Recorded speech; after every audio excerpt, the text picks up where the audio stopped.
अधिकारों से महलों की नींव उखड़ जाती है, सांसों के बल से ताज हवा में उड़ता है। जनता की रोके राह, समय में ताव कहां, वो जिधर चाहते काल उधर ही मुड़ता है। फावड़े और हल राजदंड बनने को है, धूसरता सोने से श्रृंगार सजाती है। डोरा समय के रथ का घर घर नाद सुनो, सिंहासन खाली करो कि जनता आती है। ये कुछ पंक्तियां हैं हमारे राष्ट्र कवि रामधारी सिंह दिनकर की, जो 25 जून के दिन सुनाई गई थी। जगह दिल्ली का रामलीला मैदान, साल था 1975 और सुनाने वाले थे लोक नायक जयप्रकाश नारायण। और जनता के आंदोलन में जो मुख्य बात उठाई गई थी वो यह थी कि प्रशासनिक और चुनाव संबंधी सुधार किए जाएं, जिससे कि चुनाव सस्ते हों, सही तौर पर प्रतिनिधित्व संभव हो और प्रशासन जनता के निकट आए।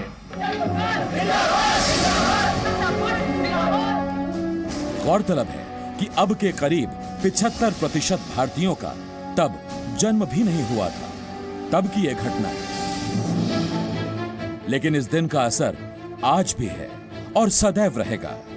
इस दिन के इस भाषण के बाद इसी रात हिंदुस्तान में सब कुछ बदल गया और कलम की स्याही से लिखे गए चंद शब्दों ने भारत की तकदीर और लोकतंत्र पर एक दाग लगा दिया, जिसे मिटाना नामुमकिन है।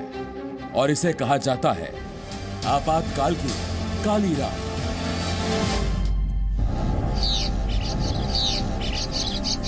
पच्चीस जून 1975 की सुबह और दिनों के जैसी ही थी। चढ़ते सूरज की तपन और प्रचंड गर्मी से पूरा देश परेशान था, लेकिन किसी को अंदाजा नहीं था कि शाम होते होते सियासत का पारा गर्म, बेहद गर्म होने वाला है। और उस रात ऐसा कुछ होने वाला है जिसके बाद सबकी आजादी छिनने वाली है। कुछ भी कहना मानो गुनाह हो गया। कहीं जाना अपराध और आवाज उठाने का मतलब सलाखों के पीछे जाना। 25 जून की वो रात देश की आत्मा को कुचल दिया गया था। भारत में लोकतंत्र संविधान के पन्नों से पैदा नहीं हुआ है। भारत में लोकतंत्र सदियों से हमारी आत्मा है। इस आत्मा को कुचल दिया गया था। पूरे हिंदुस्तान को जेल खाना बना दिया गया था। काली रात तो विरोधियों का कहना था, लेकिन संवैधानिक भाषा में इसे नाम दिया गया इमरजेंसी। संविधान को जरिया बनाकर अपनी जिद को पूरा करने का नाम था आपातकाल। लेकिन देश की तत्कालीन प्रधानमंत्री इंदिरा गांधी का कहना था कि यह सब देश की भलाई के लिए किया जा रहा है। ये आकाशवाणी है। अब आप प्रधानमंत्री श्रीमती इंदिरा गांधी का राष्ट्र के नाम संदेश सुनिए। भाइयों और बहनों, राष्ट्रपति जी ने आपातकाल की घोषणा की है। इससे आतंकित होने का कोई कारण नहीं है। The President has proclaimed emergency. This is nothing to panic about. I am sure you are all conscious of the deep and widespread conspiracy which has been brewing ever since I began introducing certain progressive measures of benefit to the common man and woman of India. सिंहासन खाली करो कि जनता आती है। जनता के इस हुंकार से हिल रही अपनी कुर्सी को आखिर इंदिरा गांधी ने इमरजेंसी के शस्त्र से कैसे बचाया और इसके खिलाफ बोले जाने वालों का क्या अंजाम हुआ? आज हम आपको 52 साल पहले सियासत के फ्लैशबैक में ले चलते हैं और दिखाते हैं सियासत का सबसे काला अध्याय। 1971 के चुनावों में उम्मीदों से भरी जनता ने भारी जीत दिलाकर इंदिरा गांधी को देश की कमान एक बार फिर सौंपी। Indira Gandhi, do solemnly affirm that I will bear true faith and allegiance to the Constitution of India as by law established. लेकिन देश की समस्याएं इंदिरा सरकार के काबू से बाहर हो रही थी। इन समस्याओं की लिस्ट बहुत लंबी थी, लेकिन हश्र एक था, आर्थिक संकट। देश में आए इस आर्थिक संकट के मौके को विरोधी अपने हाथ से जाने नहीं देना चाहते थे। लोकनायक जयप्रकाश नारायण के नेतृत्व में विरोधी दलों ने पूरी रणनीति के साथ इंदिरा गांधी की सरकार को घेरने के लिए कमर कस ली थी। हालातों की वजह से जनता का भी समर्थन मिलना शुरू हो गया था। विरोधियों के हमलों का जवाब देने के लिए इंदिरा गांधी के पास कुछ ठोस कदम नहीं थे। इसी बीच इंदिरा गांधी से चुनाव हारे नेता राजनारायण ने इलाहाबाद हाईकोर्ट में इंदिरा गांधी के खिलाफ चुनाव में सरकारी मशीनरी का दुरुपयोग का केस दायर कर दिया। फिर आया इस पर फैसला। साल 1975, जून का महीना, तारीख 12, तपती गर्मी, लेकिन भारतीय राजनीति में बेचैनी का मौसम। 12 जून 1975 का दिन सियासी तौर पर इलाहाबाद से लेकर दिल्ली तक गहमा गहमी से भरा हुआ था। इलाहाबाद हाईकोर्ट के कमरा नंबर 15 में ठीक 10 बजे इंदिरा गांधी के भाग्य का फैसला जस्टिस जगमोहन लाल सिन्हा कर चुके थे। उन्होंने तत्कालीन प्रधानमंत्री इंदिरा गांधी को रायबरेली चुनावों में अनियमितताओं की राजनारायण की याचिका पर 2 मामलों में दोषी पाए। फैसले में उनके अगले 6 वर्षों तक कोई भी चुनाव लड़ने पर रोक लगा दी गई। जस्टिस सिन्हा ने उन्हें इस फैसले के खिलाफ अपील करने के लिए 20 दिनों का समय दिया। The right to be in the house and inevitably forfeits the right to be a minister also. My judgment denied her the right to vote, but allowed her to continue as Prime Minister for this limited period according to the provision in the Constitution. Court के फैसले के बाद इंदिरा गांधी पर दबाव बढ़ने लगा था। उधर देश भर में बढ़ती महंगाई के खिलाफ छात्रों का गुस्सा उबाल पर था। सरकार के खिलाफ लगभग हर जगह आंदोलन शुरू हो गया।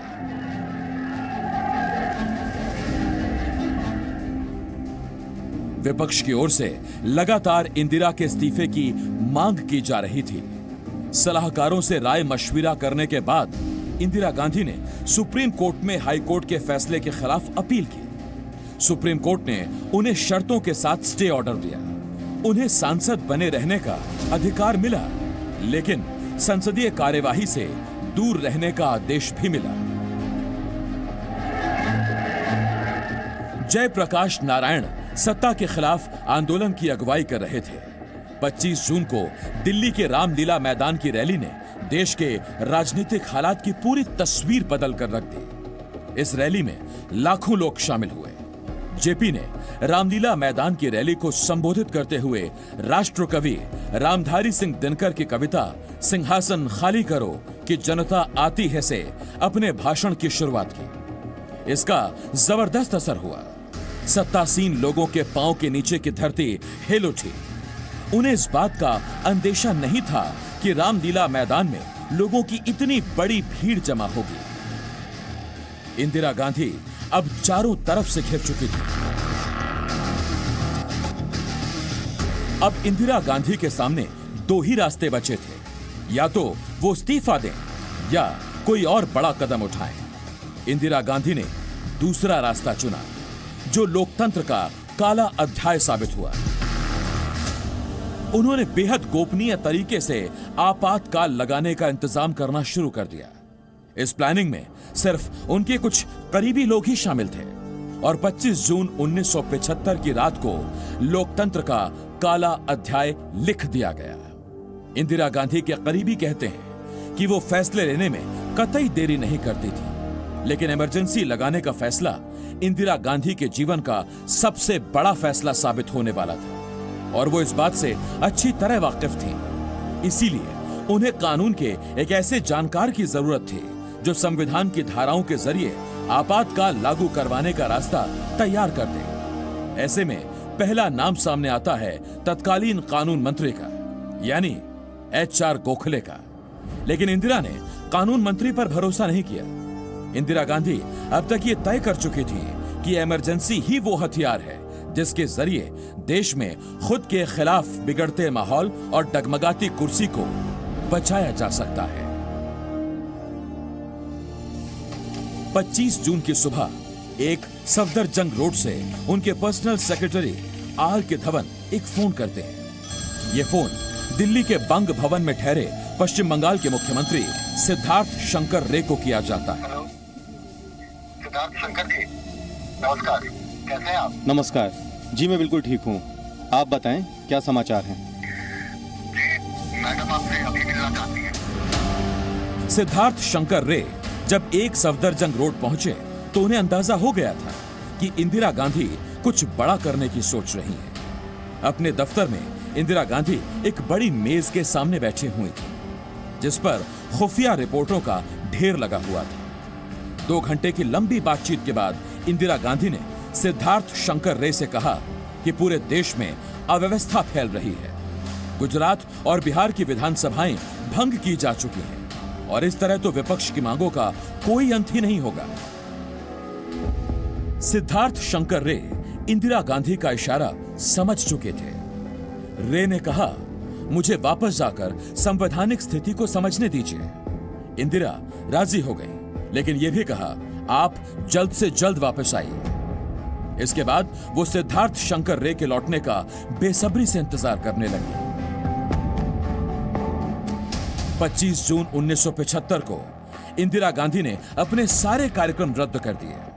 रे ने वापस आकर न सिर्फ भारतीय बल्कि अमेरिकी संविधान के संबद्ध हिस्सों पर नजर डाली।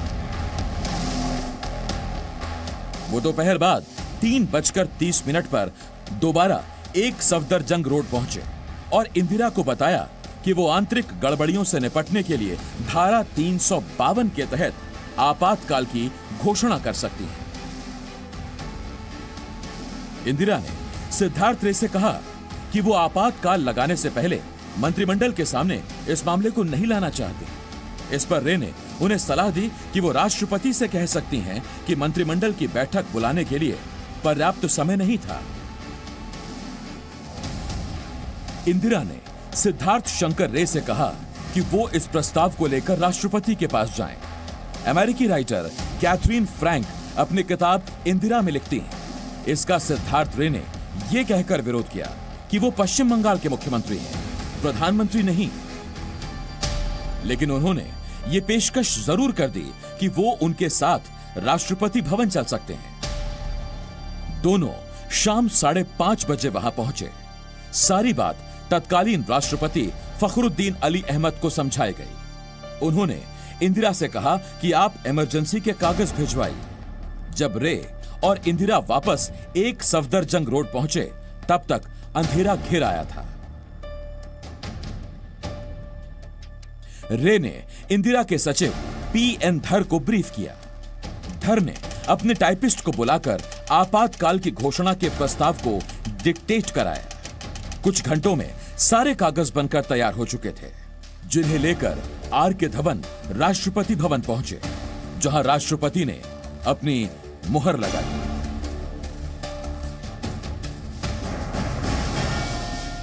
इसके बाद इस कहानी में एक किरदार आया जिससे हालात खराब होने के तय होने पर मुहर लग गई, और वो किरदार था इंदिरा गांधी का छोटा बेटा संजय गांधी, जो अब तक पर्दे के पीछे था। संजय गांधी R.K. धवन के साथ मिलकर उन लोगों की एक लिस्ट बना रहे थे जिन्हें सुबह होते ही गिरफ्तार किया जाना था। उस लिस्ट को चेक कराने के लिए इंदिरा गांधी को बार बार कमरे से बाहर बुलाया जा रहा था। संजय इस बात की भी तैयारी कर रहे थे कि कैसे अगले दिन अखबारों की बिजली काटकर सेंसरशिप लागू की जाएगी ताकि अखबार डिटेल में आपातकाल को ना छाप सके। 25 रात को तकरीबन 12 बजे होंगे तो मुझे दफ्तर से इंडियन एक्सप्रेस से फ़ोन आया कि साहब क्या करें, यहाँ पुलिस वाले आए हुए हैं और वो जो अखबारों के वैन जिसमें अखबारें जाती हैं वो वैन को चलने नहीं दे रहे। मैंने कहा चलने नहीं दे रहे क्या मतलब? कहते हैं, वो कहते हैं नहीं वो अखबार नहीं बटेगी। मैंने कहा किसी को बुलाओ, तो वो तो कोई आया नहीं उस पर। वो तो बाद में जब आया प्रोक्लेमेशन तो उससे पता चला लेकिन उन्होंने कार्रवाई पहले ही कर दी थी। फिर ना सिर्फ इतना, उन्होंने क्या किया कि जो बिजली की तारें हमारी काटती ताकि बिजली ना आए और प्रेस ही ना चले। 26 जून 1975 का सूरज कई सवालों के साथ निकला जिनके जवाब किसी के पास नहीं थे। वैसे अब सवाल पूछना अपराध भी हो चुका था। शायद इसीलिए सुबह 6 बजे कैबिनेट की मीटिंग में सभी मंत्री इंदिरा गांधी के सामने चुप ही रहे। ये मंत्री जैसे ही बैठक में आए सभी को इमरजेंसी डिक्लेरेशन और गिरफ्तार किए गए नेताओं की लिस्ट दे दी गई। जानकार बताते हैं कि महज आधे घंटे चली इस मीटिंग में मंत्रियों से ना कोई चर्चा की गई और ना ही किसी से कोई सलाह ली गई। इसके बाद इंदिरा गांधी रेडियो पर अपना भाषण देने चली गई। 26 जून 1975 को देश की जनता को आपातकाल की सूचना मिली। इंदिरा गांधी अपने आप से बगैर बिना किसी और से समर्थन एक इमरजेंसी एक आपातकाल ऐलान किया जिसमें संविधान की फंडामेंटल राइट्स जिस आधार पर हिंदुस्तान के संविधान निर्माण हुआ, फंडामेंटल राइट्स, वो सब खत्म कर दिया। इसके साथ ही आपातकाल लागू होने के बाद जयप्रकाश नारायण, मोरारजी देसाई, अटल बिहारी वाजपेयी, चंद्रशेखर और उस वक्त जनसंघ के अध्यक्ष लाल कृष्ण आडवाणी जैसे कई छोटे बड़े नेताओं को गिरफ्तार कर जेल में डाला गया। इन नेताओं सहित इमरजेंसी के दौरान करीब 1 लाख लोगों को देश के जेलों में बंद कर दिया गया।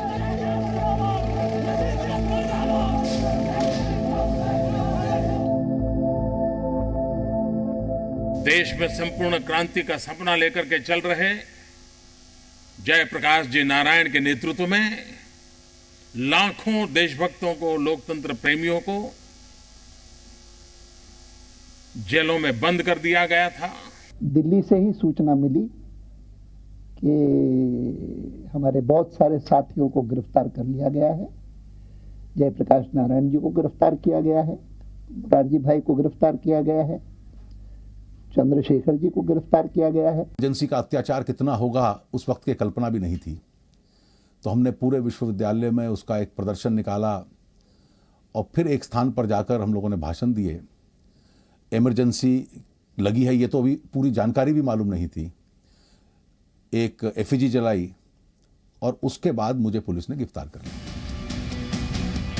अब नंबर था मीडिया का गला घोंटने का, जिसकी तैयारी संजय गांधी कर चुके थे। संजय गांधी ने उस समय के सूचना एवं प्रसारण मंत्री इंद्र कुमार गुजराल को आदेश दिया कि अखबारों के प्रूफ और रेडियो टेलीविजन की खबरों को पहले उनसे चेक करवाया जाए, उसके बाद प्रसारित किया जाए। इंद्र कुमार गुजराल ने ऐसा करने से मना कर दिया। गुजराल समझ चुके थे कि सत्ता के 2 केंद्र बन चुके हैं और अब संजय गांधी की मनमानी चलने वाली है। मीटिंग हुई थी 1 अकबर रोड पे, तो बाहर के कमरे में संजय गांधी खड़े थे। मुझे उन्होंने ये कहा कि क्योंकि मैं इंफॉर्मेशन मिनिस्टर था कि मैं ब्रॉडकास्टिंग की बुलेटिन देखना चाहता हूँ। मैंने कहा हाँ तो आप, क्योंकि एक दफ़ा जब ब्रॉडकास्ट हो जाए तो पब्लिक डॉक्यूमेंट है, वो तो कोई भी देख सकता है। तो उन्होंने कहा ये नहीं मैं ब्रॉडकास्ट से पहले देखना चाहता हूँ। तो मैंने कहा कि ये तो मुमकिन नहीं है, क्योंकि ये तो हमारा कानून नहीं है, वो तो मैं भी नहीं देखता। फिर इंद्र कुमार गुजराल को सूचना प्रसारण मंत्री के पद से हटा दिया गया और उनकी जगह विद्याचरण शुक्ल को यह काम सौंपा गया। वीसी शुक्ल ने मीडिया पर अपनी मनमानी लागू कर दी। आपातकाल में सबसे ज्यादा अखरने वाली बात अखबार, रेडियो और टीवी पर सेंसर लगाकर कमजोर कर देना था। सरकार के खिलाफ कुछ कहना या छापना गुनाह हो गया। मेरे हिसाब से जगमोहन बी.आर. टमटा उस वक्त म्यूनिसिपल कमिश्नर थे और भिंदर डीआईजी पुलिस थे। ये तीनों लोग जिम्मेदार हैं सारी स्थिति को बिगाड़ने का। एक वातावरण ऐसा पैदा हो गया, दिल्ली से ही ऐसी आवाज़ उठी कि बहुत ज़्यादती हो रही है, खराब काम हो रहे हैं, तोड़ फाड़ हो रही है, फैमिली प्लानिंग के ऊपर जोर दिया जा रहा है। ये क्या करते थे कि ये सवेरे 7 बजे आके संजय गांधी से ऑर्डर ले लेते थे जब कोई भी नहीं होता था। मैं भी ड्यूटी पे 8 बजे जाता था, मुझे भी नहीं पता चलता था। तो इन तीनों लोग ये जिम्मेदार हैं ऐसे हालात पैदा करने के लिए। इन्होंने संजय गांधी को बहुत ऊंचा उठा दिया। संजय गांधी साहब से दरख्वास्त करता हूं कि वो चंद लफ्ज इस फंक्शन से पहले, इस फंक्शन के शुरू होने से पहले आपसे इरशाद फरमाएं। संजय गांधी साहब।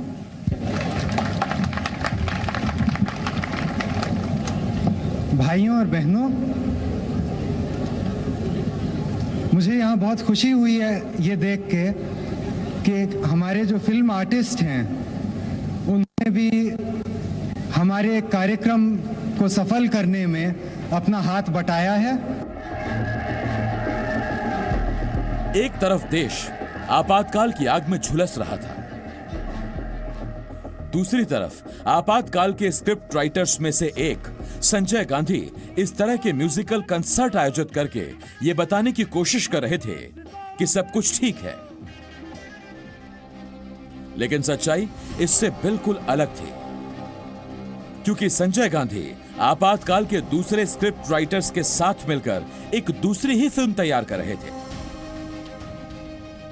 इमरजेंसी के दौरान तत्कालीन सूचना एवं प्रसारण मंत्री वीसी शुक्ल बॉलीवुड पर कहर बरपा रहे थे, बाकायदा धमकी देकर।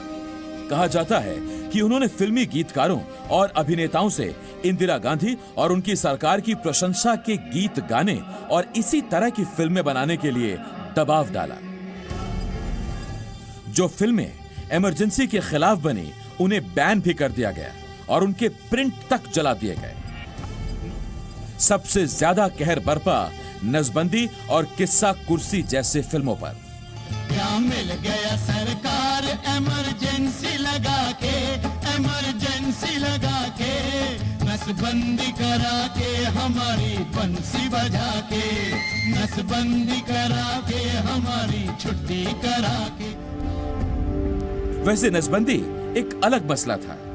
इमरजेंसी के दौरान संजय गांधी ने नसबंदी कार्यक्रम लागू करवा दिया, जिसके तहत सरकारी प्रशासन ने बहुत सारे लोगों की जबरदस्ती नसबंदी करवाई। नौकरियों पे नहीं जाने देते थे, लोग कहते थे नौकरी से दरखास्त हो जाएगी, नहीं करोगे। मेरे दामाद का ऑपरेशन हुआ है, जवानों की सबकी नसबंदियां करा दी थी उन्होंने, अगर शादीशुदाओं की सबकी करा दी थी उन्होंने। वो तो ऐसा था कि धोखेबाजी से लगा के जी या तो तुम्हें नौकरी मिलेगी तो नसबंदी कराओ, और ऐसा है कि सड़क पे चल रहे हैं तो रास्ते में ले लिया, पुलिस ने घेरा डाला और अपने ले गए उन्हें पकड़ के। लोग कांग्रेस के खिलाफ हो गए और 21 महीने की तानाशाही के बाद 21 मार्च 1977 को इंदिरा गांधी ने आपातकाल हटा दिया। लेकिन ज्यादती का बदला जनता ने 1977 के चुनावों में कांग्रेस को बुरी तरह हरा कर लिया। इंदिरा गांधी खुद भी चुनाव हार गई। अब इंदिरा गांधी को सबक मिल चुका था कि देश की जनता को नाराज करना कितना भारी पड़ सकता है। लेकिन उन 21 महीनों के दौरान भारत और भारतीयों पर जो जुल्म हुआ उसे भुलाया नहीं जा सकता।